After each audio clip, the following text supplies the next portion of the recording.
करनाल के घरौंडा में आज राजनाथ सिंह पहुंचे, रैली को संबोधित किया और कई बड़ी बातें उस दौरान राजनाथ सिंह की तरफ से कही गई। लेकिन इस दौरान राजनाथ सिंह के आने से पहले जिन्होंने मंच पर सवा बांध के रखा वो है कैबिनेट मंत्री महिपाल ढांडा। महिपाल ढांडा जी हमारे साथ है। बहुत बहुत स्वागत महिपाल जी आपका। शुक्रिया शुक्रिया भाई साहब। आप 2 बार विधायक बन चुके हैं, अब कैबिनेट मिनिस्टर बन चुके हैं। माहौल किस तरीके का करनाल लोकसभा में देखने के लिए मिल रहा है? और जब राजनाथ सिंह आए और उनकी तरफ से कहा गया कि सिर्फ आप करनाल से सांसद नहीं देंगे बल्कि कुछ बड़ा होगा, उसके क्या मायने? मायने साफ है। जब बड़ा नेता कोई बात बोलता है तो समझ लीजिए कि कुछ बड़ा भी होने वाला है। खाली उन्होंने कहा कि आप मनोहर लाल ही नहीं भेज रहे हो, एक सांसद नहीं भेज रहे हो, आप एक बड़े आदमी को यहाँ से भेज रहे हो तो कुछ बड़ा ही होगा, तो स्पष्ट बोला उन्होंने। इसमें और ये सबसे बड़ी बात, सबसे बड़ा इशारा राजनाथ सिंह की तरफ से दिया गया। माहौल किस तरीके का दिख रहा है पूरे करनाल लोकसभा में और आपके विधानसभा क्षेत्र में? आपने भी घरौंडा का हाल भी देखा है। लगातार रैलियों पर रैली है। 2 दिन पहले माननीय अमित शाह जी की भी रैली हुई है, आज भी हुई है, रोड शो भी हो रहे हैं, सभाएं भी हो रही हैं। बहुत अच्छा माहौल है, अंडर करंट बहुत ज़बरदस्त है। मगर बड़े दुख की बात है कि कांग्रेस और चौटाला के लोग इस चुनाव को गली नली का चुनाव बनाने पे उतरे हुए हैं। असल में उनकी भी गलती नहीं है, उनके पास कोई नेशनल इश्यूज तो है नहीं। अब वो अपने मुंह से कैसे कहे कि 60 साल में जब हमारी गवर्नमेंट थी तो कैसे आतंकवादी देश के जवानों का शीश काट के उसके साथ फुटबॉल खेलते थे? क्या वो ये बताएंगे? क्या वो उपलब्धियों में ये बताएंगे कि हर तीसरे दिन आतंकवादी इस देश पे हमला करते थे और हम लोग मौनी बाबा गूंगी का गुड़ खा के चुप होकर बैठ जाते थे? क्या वो ये बताएंगे कि हर आतंकवादी हमले के बाद हम लोगों ने यूएनओ में उसकी आवाज़ उठाने की बात कही है? अमेरिका के जाके पैर पकड़ेंगे, उसके सामने गिड़गिड़ाएंगे, कहेंगे कि देखो आतंकवादी घोषित करो पाकिस्तान को, हमारे देश में घुसते हैं, हमारे जवानों को मारते हैं? क्या ये उपलब्धियां गिनाएंगे? नेशनल लेवल पे उनके पास गिनाने के लिए कुछ भी नहीं है। ये तो मैंने एक सेना का जिक्र किया। क्या वो ये कहें कि जब हमारी सरकार थी तो हर रोज़ हजारों करोड़ों के नहीं, लाखों करोड़ों रुपए के घोटाले हर रोज़ उजागर होते थे? वो अपने मुंह से कैसे बताएं? कैसे बताएं वो लोगों को कि जितने भी ये केस हैं जो सीबीआई और ईडी जिनकी जांच कर रही है, ये केस उन्हीं की सरकार ने इन एजेंसियों को दिए थे, बस कार्रवाई नहीं करने दी। हम लोग 2014 से पहले सड़कों पर आंदोलन करते थे कि देखो भाई ये लोग चोर हैं, इन्होंने लाखों करोड़ों रुपए का घोटाला किया है, इन नेताओं के खिलाफ मुकदमा दर्ज करो। हमारे दबाव में कांग्रेस की यूपीए गवर्नमेंट ने उन लोगों के खिलाफ मुकदमे दर्ज किए। हमने कहा इनको ईडी से सीबीआई से जांच के लिए सौंपो, उन्होंने सौंप भी दिया। हमें कहते हैं कि ईडी सीबीआई या जो भी संवैधानिक संस्थाएं हैं, ये संवैधानिक संस्थाएं कठपुतली बनी हुई है। कठपुतली तो उन्होंने बना के रखी थी कि वो उनको जांच नहीं करने देते थे। हमने तो उनको फ्री हैंड करके ये बताया कि देखो भाई स्वतंत्र एजेंसियों का जो काम वो करे। जब उन्होंने काम किया तो पकड़ में आए तो चोर सिद्ध हुए तो जेलों के अंदर बैठे हैं। अब कह रहे हैं कि देखो मोदी जी दुर्भावना से काम कर रहे हैं। तो इनके पास बताने के लिए कुछ भी नहीं है, इसलिए सारे चुनाव को घुमा फिरा के उसकी खिचड़ी बना के ये कह रहे हैं कि हमारी सरकार आएगी, हम लोग ऐसा करेंगे। अबे ना नो मन तेल होगा, ना राधा नाचेगी, तुम्हारा कुछ नहीं होने वाला। जनता देख रही है, जनता समझती है। इतने बावड़े लोग नहीं हैं कि आप लोग 60 साल से एक ही नारा लगाओ, कांग्रेस लाओ गरीबी हटाओ। अब नहीं चलेगा ये। आज राजनाथ सिंह भी जोश से ओतप्रोत थे और आप भी उसी जोश से लबरेज यहाँ पर नज़र आ रहे हैं, क्योंकि बात आपने सीमाओं की भी की और राजनाथ सिंह भी आज के संबोधन में ये कहते नजर आए कि ये वो देश नहीं है जो सिर्फ देखेगा, ये जवाब देना भी जानता है और घर में घुसकर मारना भी जानता है। आपको लगता है, क्योंकि आपने बात मसलों की भी की, नेशनल इश्यूज़ की भी की, स्थानीय मुद्दों की भी की, स्थानीय मुद्दों पर ज़्यादा वोट पड़ते हुए नज़र आते हैं, क्योंकि आप घूमते हैं और आप भी पत्रकारों की तरह ही लगातार हर जगह पर जाते हैं। एनालिसिस आपकी क्या है कि राम मंदिर पर वोट पड़ रही है, 370 पर वोट पड़ रही है, या फिर करनाल में काम कितना हुआ बीते वक्त में उस पर वोट पड़ रही है? इन सब चीज़ों के साथ मोदी जी की गारंटी पर भी वोट पड़ रही है। मोदी जी ने जो जो भी कहा वो सब करके दिखाया है। ये कहा हम धारा 370 समाप्त करेंगे, हमने की है। हमने कहा भगवान श्री राम का मंदिर बनाएंगे, हमने बनाया है। हमने कहा कि समान नागरिक संहिता के कानून को लागू करेंगे, हम उसको कर रहे हैं। इसके साथ साथ एक नेता की विश्वसनीयता होती है। एक तरफ तो कोई दूसरा आदमी बोले कि हम लोग ये करेंगे, लोग कहते हैं यार बकवास मार रहा है, 60 साल यही लोग थे, इन्होंने क्या किया। एक आदमी बोलता है कि देखो भाई, हम लोग 11वें नंबर की आर्थिक अर्थव्यवस्था थे, 10 साल में हम 5वें नंबर की आर्थिक अर्थव्यवस्था बने।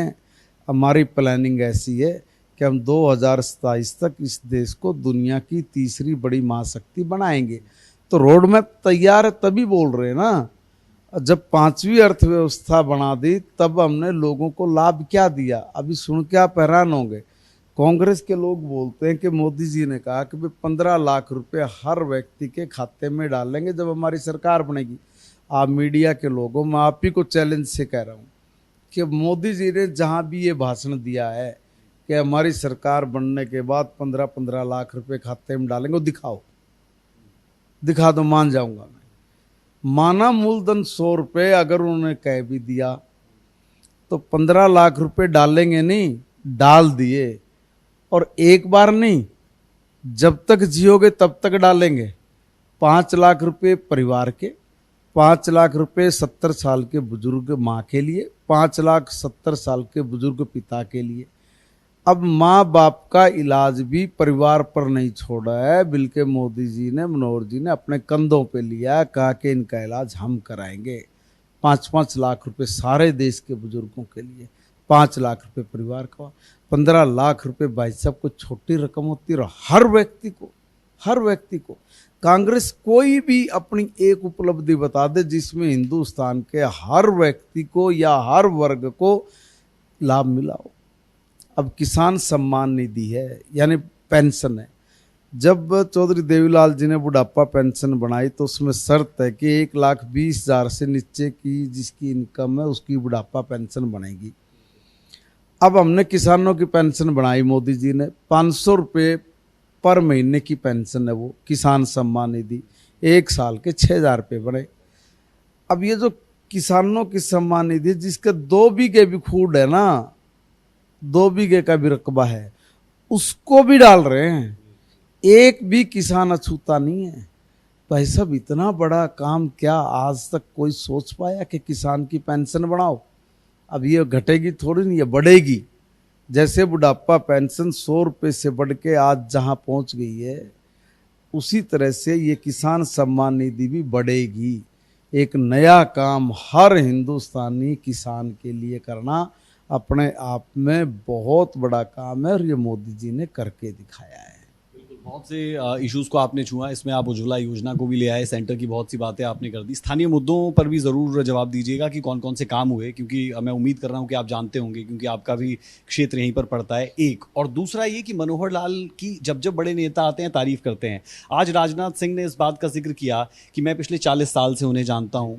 उनके साथ कहीं ना कहीं जो तमाम बड़े नेता है उनका पर्सनल अटैचमेंट नज़र आती है। पीएम नरेंद्र मोदी उनकी लगातार तारीफ़ करते हैं और राजनाथ सिंह भी ये कहते हैं कि मनोहर लाल की तो हमारे पीएम भी तारीफ करते हैं, क्योंकि आप बहुत नज़दीक मनोहर लाल के बताए जाते हैं, उनके बहुत साथ रहते हैं। रोड शो आपने किया जहां काफ़ी तादाद में लोग आए, ये बताया, ये इनपुट्स हमें मिले।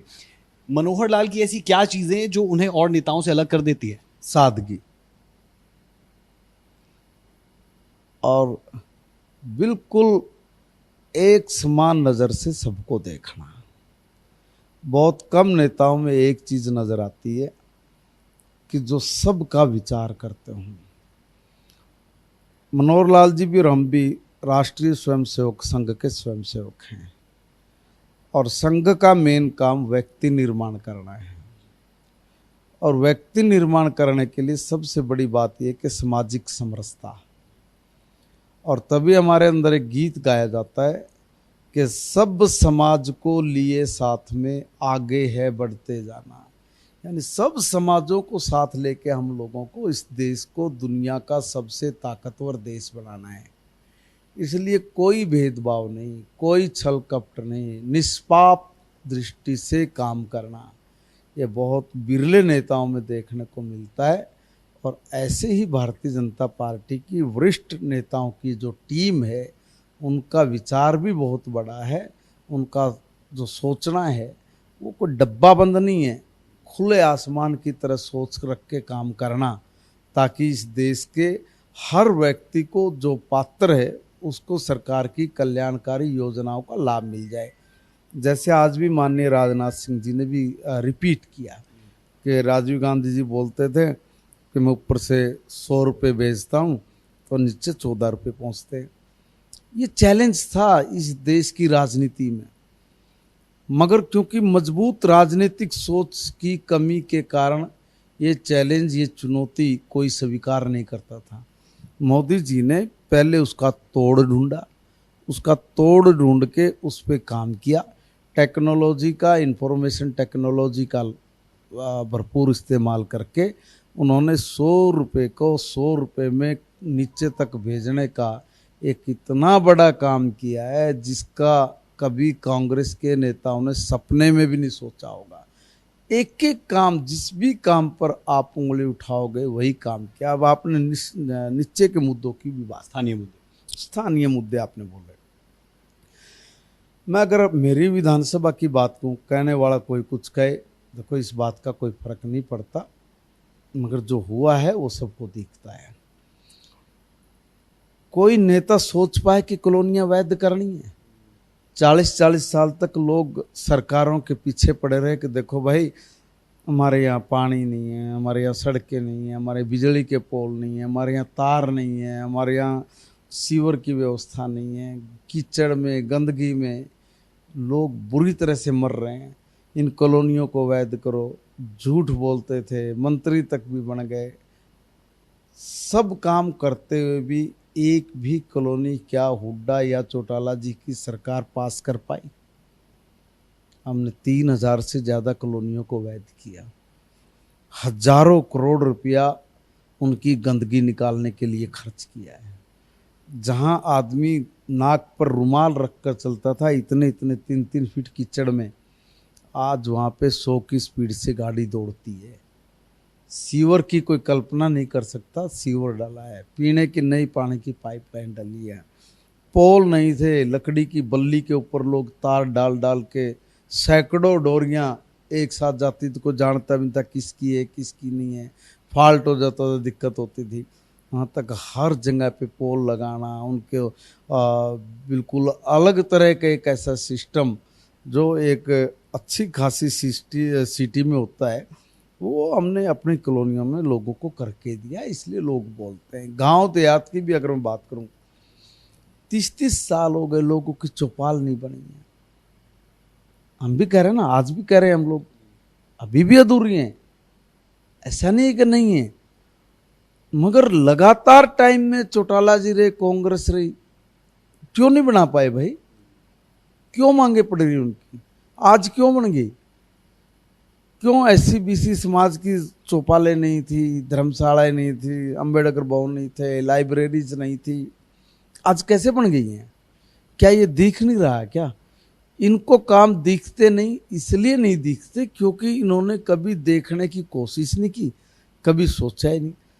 एक ही बात सोचते हैं कि किसी भी तरीके से हमारे हाथ में सत्ता आ जाए। कांग्रेस के नेता तो सार्वजनिक स्थलों पे ये बात बोलते हैं कि यार पेट कमर के चिप गए, 10 साल हो गए, इन बीजेपी वालों ने कती मार दिए, एक बार सरकार था जो बोले ये पेट फुला लेने। अब इसका मतलब क्या है? और सार्वजनिक जगह पे बोलते हैं खड़े होके, और बड़ी सेखी बगार के बोलते हैं। भाइयों, लोग ये सारी चीज सुनते भी हैं, उसको अमल में लेके भी आते हैं, और जब वो इन चीजों को सुन कर अमल में लेके आते हैं तो सीधा सा मतलब है कि कितने घोड़े दौड़ा लो, ये लोग नहीं आ सकते। एक और बात बड़ी बताता हूँ, जब हमारी सरकार कहीं भी नहीं थी ना, तब हम लोगों को गांव में जैसे हम लोग वोट मांगने जाते थे तो लोग हमें कहते थे कि ढांडा तो किस पार्टी में लग रहा है। अब उनको मैं क्या बताऊं मैं क्या लग रहा हूं। क्या बोला भाई ये तो गरीब विरोधी पार्टी है, किसान विरोधी पार्टी है, ये तो बनिए और पंजाबियों की पार्टी है, कड़ा दुखी हो रहा है। उनको एक बात हंस के बोलता था, मैं कहा एक बात बताओ, जब देश के किसी हिस्से में हमारी सरकार ही नहीं है तो ये किसने तय कर दिया कि भाई हम लोग किसान विरोधी हैं और हम लोग गरीब विरोधी हैं। मगर ये नैरेटिव पहले सेट कर दिया। कांग्रेस के जो थिंक टैंक थे उन थिंक टैंकों ने भारतीय जनता पार्टी के विचार को पढ़ा समझा और पढ़ने के बाद उन्होंने देश के कांग्रेस के तमाम बड़े नेताओं को ये सजेस्ट किया कि देखो भाई इनका विचार हमने पढ़ लिया है, अगर गलती से एक बार सत्ता में आ गए ना तो अगले 50 साल तक देश की सत्ता से हिलेंगे नहीं। अभी 10 साल हुए, 40 साल और बाकी बचते हैं। ठीक है, नैरेटिव सेट करने की आपने बात की। एक आखिरी सवाल आपसे वो ये कि 400 पार का नारा दे दिया गया, 400 पार कैसे मुमकिन और मुकम्मल होगा? और हरियाणा में पिछली बार 10 सीटें थी, इस बार कितनी आ पाएगी और कैसे ये होगा? ये आपने लोगों का जोश जुनून देखा, यही जोश जुनून 400 पार लेके जाएगा। इसमें कोई बड़ी बात नहीं। पिछली बार भी 10 आई थी, इस बार भी 10 आएंगी। ठीक है, कहीं थोड़ा मार्जिन कम होगा, कहीं थोड़ा ज़्यादा होगा, इतना ही है। अदरवाइज 10 सीटों में कोई अतिशोक्ति नहीं है, कोई इफ बटन नहीं है। चलिए, शुक्रिया महिपाल ढांडा जी, सूर्य समाचार से बातचीत। शुक्रिया सूर्य समाचार के सभी भाइयों को और आपके दर्शकों को मेरी राम राम। बहुत बहुत शुक्रिया। तो ये आपने सुना कैबिनेट मिनिस्टर महिपाल ढांडा को, जो कह रहे हैं कि 400 पार भी होगा और हरियाणा में 10 की 10 सीटों पर विजय भी होगी भाजपा की। आने वाले वक्त में पता चलेगा। 4 जून का इंतजार, कौन जीतेगा कौन हारेगा। करनाल से कैमरामैन विशाल गुलाटी और रिंकू मेहरा के साथ राज ठाकुर, सूर्य समाचार।